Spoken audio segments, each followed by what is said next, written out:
Il lui a crié dessus, l'a humiliée et l'a frappée en pleine rue, devant tout le monde. Les mains où je peux les voir, maintenant, hurla l'agent. La voix du policier déchira le silence comme un coup de feu dans une rue vide. Mais ce qu'il ignorait, c'est que ce cri allait changer sa vie à jamais. Devant lui se tenait une femme noire d'âge mûr, en tailleur, un porte-document à la main. Elle leva les bras sans dire un mot. « Qu'est-ce que vous faites ici » lança-t-il, sans même attendre de réponse. Il lui arracha le porte-document et le jeta au sol, répandant les papiers qui s'envolèrent dans la brise du matin. « Je viens à pied depuis, bouge pas » la coupa-t-il, la main déjà posée sur son arme. La femme, effrayée et perdue, resta figée comme une statue, les bras levés, sans comprendre ce qui se passait. Quelques minutes plus tôt, elle avait garé sa voiture à 2 rues de là. Le trafic était un cauchemar, alors elle avait décidé de finir le trajet à pied. Elle avait un rendez-vous important. Quand la patrouille s'était arrêtée brusquement à ses côtés, il n'y avait eu ni salutation, ni soupçon raisonnable. Seulement une équation cruelle, couleur de peau plus autorité incontrôlée égale abus automatique. « Qu'est-ce que vous transportez dans ce sac ?»« Des documents juridiques, répondit-elle, la voix tremblante. « Juridiques ?»« Toi » ricana l'agent avec un sarcasme si épais qu'on aurait pu le trancher au couteau. Elle tenta de se pencher pour ramasser ses papiers. Une poussée sur l'épaule l'en empêcha. « J'ai dit, tu ne bouges pas. » Depuis la vitrine d'un magasin, un jeune homme commença à filmer. Il n'était pas le seul. 3 autres personnes s'arrêtèrent, une mère avec sa fille, un livreur. Tous sortirent leur téléphone. L'air devint lourd, le silence tendu, mais l'agent ne s'en aperçut même pas. Il était trop occupé à savourer son pouvoir. « Qu'est-ce que tu fais dans ce quartier ? Ce n'est pas ta place. » Les mots sortaient de sa bouche avec un sourire tordu. « Je vais avoir besoin d'une pièce d'identité. Si t'en as pas, direction le poste. » À ce moment-là, une deuxième voiture de patrouille arriva. Un officier de grade supérieur en descendit. « Qu'est-ce qui se passe ici, agent Ramsey » demanda-t-il d'un ton sec. Ramsey se retourna, agacé. « Contrôle d'une suspecte, lieutenant. » Elle marchait en zone résidentielle sans papiers apparents.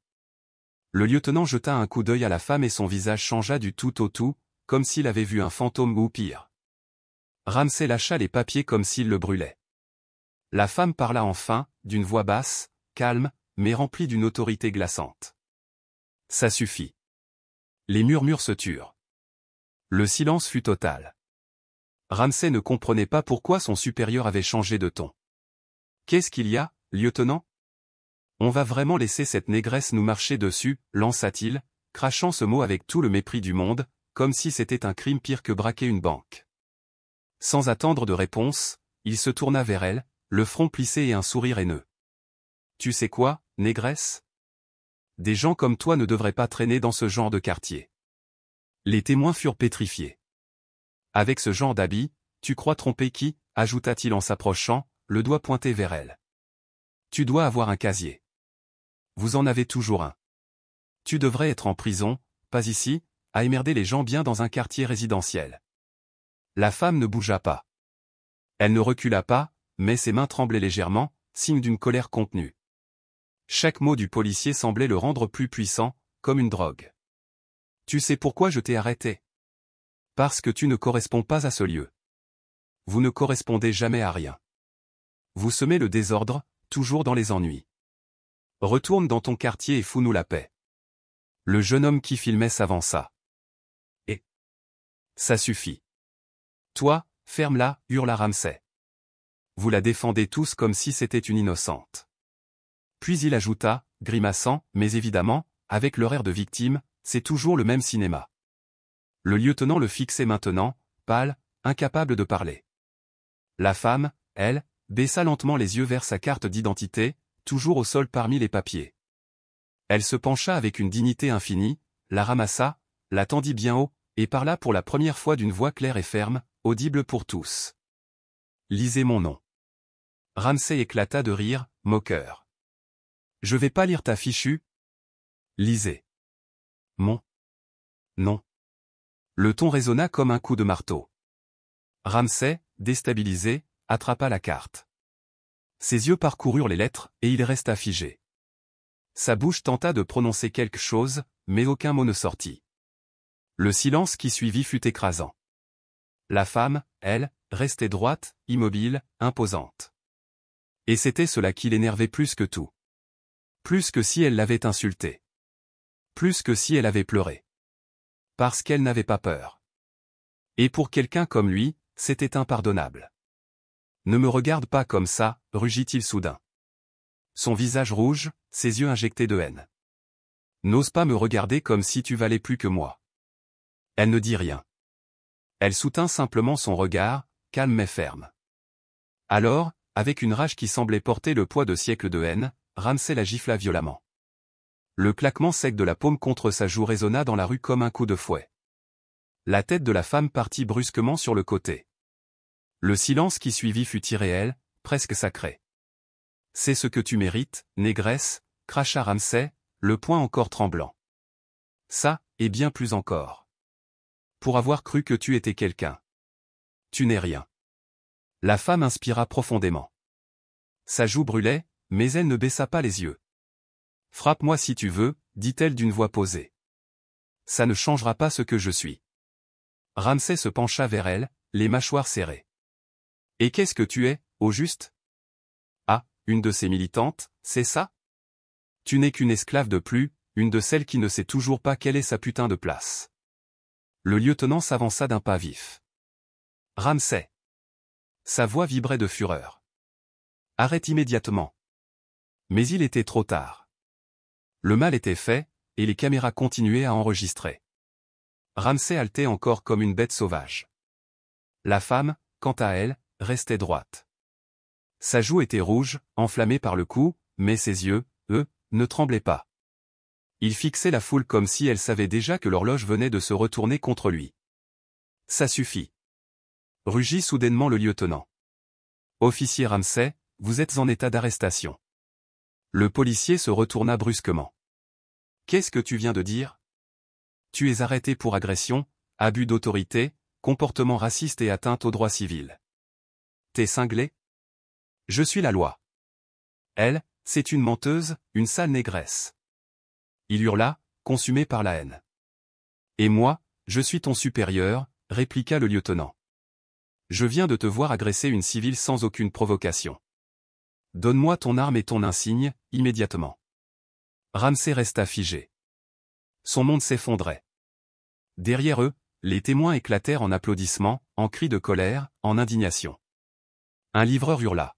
« Voilà ce qui se passe quand on touche une femme innocente juste parce qu'elle est noire. » Une mère serra sa fille dans ses bras, les larmes aux yeux. La fillette demanda. « Pourquoi ce policier est si méchant, maman ? » « À cause de ses préjugés, » répondit-elle doucement. « Certains pensent qu'ils peuvent écraser les autres juste parce qu'ils portent un badge. » Quelques heures plus tard, la vidéo était déjà virale. Hashtag justice pour elle. Hashtag police raciste. Hashtag qui est elle. Tout le pays parlait de l'affaire. Mais personne ne connaissait encore son identité. Même au commissariat, elle n'avait donné que sa carte d'identité. Pas un mot de plus. Aucune interview. Aucune vidéo. Juste le silence. Patient, déterminé. Le lendemain matin, tribunal du comté de Fulton, 8h59. La salle d'audience était bondée, caméras, journalistes, familles, officiers. Sur le banc des accusés, Ramsay, en costume gris froissé, menotté. À ses côtés, son avocat. En face, le procureur, prêt à lire les chefs d'accusation. Les murmures emplissaient la salle. Le juge arrive. On dit que ce sera une femme. Pourvu qu'elle ne se laisse pas influencer par les médias. Les portes s'ouvrirent. Tout le monde se leva. Des pas déterminés résonnèrent sur le marbre. Tac, tac, tac. Une silhouette entra, vêtue d'une toge noire, le visage serein, le menton haut. Elle s'approcha du siège du juge. Ramsay ne la regarda même pas. Il était trop occupé à chuchoter avec son avocat. Jusqu'à ce qu'une voix s'élève, forte, claire, implacable. Le tribunal est en session. Je préside cette audience. Je suis la juge Nadia Hill. Ramsay leva les yeux et manqua d'air. C'était elle. La femme qui l'avait interpellé, humiliée, frappée la veille. Mais ce matin-là, elle n'était plus vêtue de fatigue ni de silence. Elle portait l'autorité, la justice, la dignité. Et elle le regardait de haut. Toute la salle retint son souffle. La juge le fixa et dit simplement. « Officier Ramsay, bienvenue dans ma salle d'audience. J'espère qu'aujourd'hui, vous saurez, enfin, quelle est votre place. » Ramsay ne pouvait pas croire ce qu'il voyait. Là, sur l'estrade, se tenait la femme qu'il avait giflée publiquement à peine 24 heures plus tôt. Celle qu'il avait traitée de délinquante noire. À présent, elle était la juge qui allait statuer sur son sort. Mais au lieu de trembler, l'ex-officier laissa échapper un ricanement sec, moqueur. Il secoua la tête et murmura à son avocat. « C'est une blague. Une noire va me juger, moi ?» L'avocat détourna le regard, mal à l'aise. « Je vous conseille de vous taire. »« Me taire ?» rétorqua Ramsay. « Je suis flic depuis 19 ans. J'ai vu des types comme elle arriver ici avec cette gueule de pouvoir et repartir en pleurs. Tu crois vraiment qu'elle peut me faire quoi ?» Son regard se planta dans celui de la jugile. Elle, en revanche, parcourait calmement les documents du dossier. Elle n'élevait pas la voix. Et c'était justement ça qui l'énervait. « Regardez-la » murmura Ramsay d'un ton venimeux. Avec sa foutue toge. Elle se prend pour une reine. Qui lui a donné ce poste? Certainement une question de quota racial. Ces femmes ne sont bonnes qu'à une seule chose, et ce n'est sûrement pas pour rendre la justice. Le murmure se répandit dans toute la salle. Certains couvrirent leur bouche, choqués. D'autres le fixaient avec un mélange de mépris et de dégoût. La juge leva lentement les yeux. « Monsieur Ramsay, déclara-t-elle d'un ton ferme, vous êtes officiellement accusé d'agression aggravée, de conduite discriminatoire sous serment, d'abus de pouvoir et de violation des droits civiques. » Ramsay sourit, moqueur. « Et alors? Une amende? Une suspension? J'en ai vu des pires que moi sans sortir les mains dans les poches. » La juge ne réagit pas. Elle continua, imperturbable. « Le tribunal dispose de plusieurs enregistrements de votre comportement, incluant des agressions verbales et physiques, ainsi que des propos ouvertement racistes. Nous avons également des témoins oculaires, certains étant des employés publics. Parmi les preuves remises figure une vidéo complète de l'incident, captée par la caméra corporelle du lieutenant Davis. » Ramsay haussa les épaules. « Ça ne changera rien. Le système m'a toujours protégé. Il le fera encore. » Il ajouta, avec un sourire en coin. « Et vous, vous allez suivre les règles du système, pas vrai ?» Un silence pesant, dense comme de la fumée, envahit la salle. La juge referma le dossier dans un cliquetis discret, puis se pencha légèrement vers l'avant. « Vous vous trompez. » Ramsay fronça les sourcils. « Pardon? Vous avez dit que le système vous a protégé toute votre vie. » « Et vous avez probablement raison, » répondit-elle, glaciale. « Mais aujourd'hui, le système n'est plus de votre côté. Aujourd'hui, le système, c'est moi. » Un murmure d'approbation parcourut la salle. Ramsay déglutit. Son sourire s'effaça peu à peu. Pourtant, il tenta une dernière fois l'arme du sarcasme. « Vous n'oserez pas m'enfermer. Vous n'en avez pas le cran. Ou plutôt, pas les couilles, ou devrais-je dire, pas les ovaires? C'est ça qu'on dit maintenant ?» Son avocat se prit la tête dans les mains. La juge Gilles le regarda. Calme.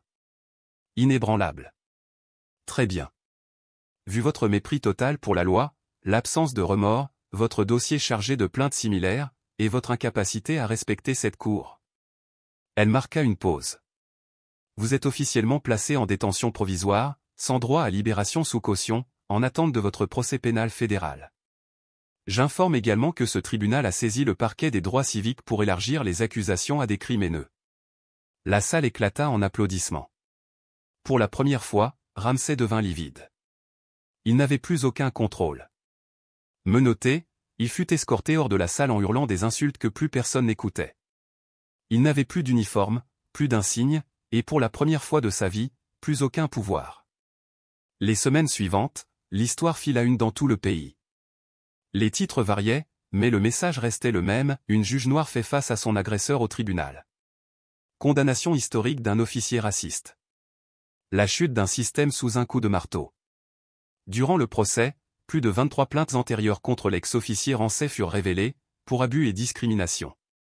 Tout avait été ignoré ou classé sans suite, faute de preuves. Mais cette fois, les caméras étaient allumées. Le pays entier regardait. Et personne ne pouvait plus balayer la vérité sous le tapis. La juge Gilles présida chaque audience avec la même sérénité implacable qu'au premier jour. Elle n'éleva jamais la voix. Elle ne chercha ni vengeance ni humiliation.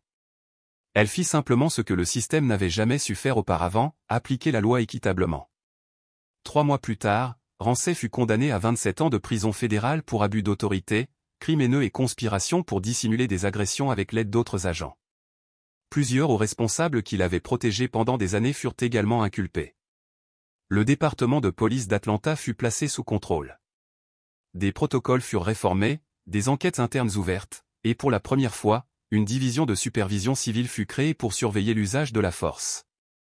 La juge Gilles devint un symbole national. Non pas parce qu'elle cherchait la gloire, mais parce qu'elle avait gardé la tête haute alors que tout le monde s'attendait à ce qu'elle baisse les yeux. Un journaliste lui demanda un jour, en entrevue. « Que ressentiez-vous ce jour-là, en le voyant dans votre salle ?» Elle répondit, sans hésiter. « Exactement la même chose que lorsqu'il m'a crié, « Tu devrais être en prison, négresse. » La différence, c'est que cette fois, le seul à finir en prison, ce fut lui. L'affaire fut étudiée dans les facultés de droit, inspira des lois, et plus encore, alluma une flamme d'espoir dans le cœur de milliers de jeunes filles noires, de femmes, qui pour la première fois, virent quelqu'un comme elle détenir le pouvoir de tout changer. Car comme l'a dit la juge Gilles dans son discours le plus marquant. Parfois, la justice prend du temps. Mais quand elle arrive, elle n'a pas besoin de crier. Il suffit qu'elle dise la vérité, et que cette vérité soit entendue avec respect.